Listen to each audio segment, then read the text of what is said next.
नमस्कार, विश्व करिअर अकॅडमीमध्ये आपलं स्वागत आहे।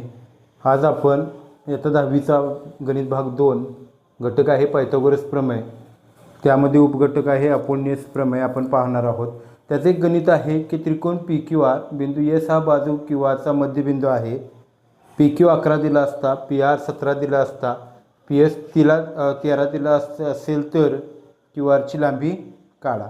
ओके, आपल्यासनी एक गोष्ट दिलेली आहे बघा इकडं की त्रिकोण पी क्यू आर मध्ये यस हा काय आहे तर मध्यबिंदू आहे, मध्यबिंदू आहे। ओके, मध्यबिंदू असेल तर आपण काय वापरतो, अपोलनियस वापरतो। अपोलनियस कसा असतो की दिलेल्या त्रिकोणामध्ये कोणत्या बाजूवर तुम्ही मध्यका काढलेली आहे, मध्यका काढली असेल तर त्याच्या उरलेल्या दोन बाजू म्हणजे पी क्यू वर्ग अधिक पी आर वर्ग बरोबर त्याची मध्यका पी एस वर्ग हे दोन वेळा घ्यायचं असतं। 2 पी एस वर्ग अधिक क्यू एस वर्ग तो सुद्धा दोन वेळा घ्यायचा असतो। बघा लिहितोय की पी एस वर्ग अधिक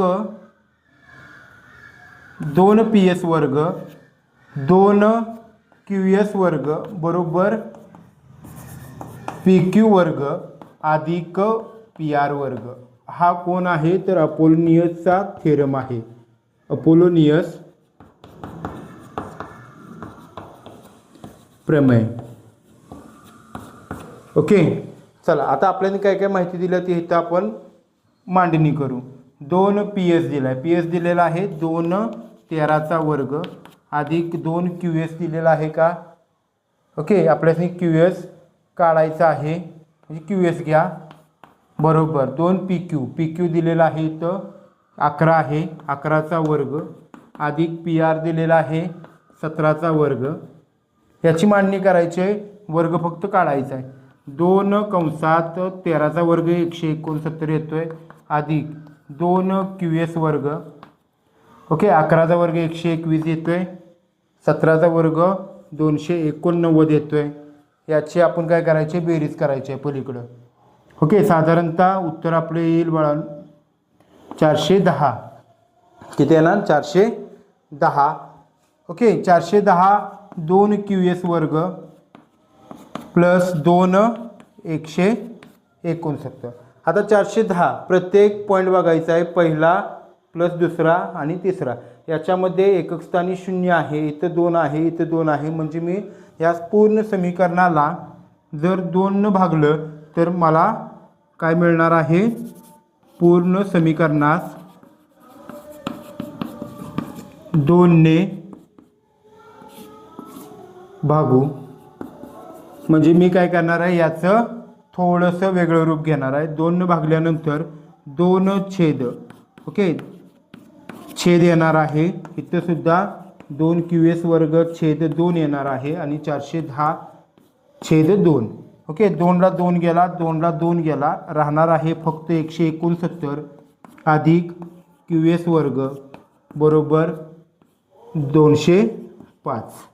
ओके, 2च्या पाड्यामध्ये बेके बे बेदुनी 4 2 हे 0 आणि बेपंचे 10। ओके, हीच आपण पुढे घेऊया। किती आहे ते 169 अधिक क्यू एस वर्ग बरोबर 205। मला क्यू एसचा वर्ग काढायचा आहे, मग काय करूया, हा 205 एक साईडला आहे, हा अधिक 169 आहे, पलीकडे गेल्यानंतर तो वजा 169 होणार। आता 169 205 मधून काय करायचं आहे, वजा करायचं आहे। साधारणतः किती उरणार आहे बघा की 205 आणि 69 1 70 31 आणि 5 36 म्हणजे क्यू एस वर्ग 36 येतोय। आपल्याला क्यू एस माहीत पाहिजे आहे, वर्ग नको आहे, म्हणून क्यू एस बरोबर वर्गमुळात टाका 36। 36 कुणाचा वर्ग आहे तर 6चा वर्ग आहे, म्हणजे क्यू एस आपल्याकडे मिळाला तो आला 6।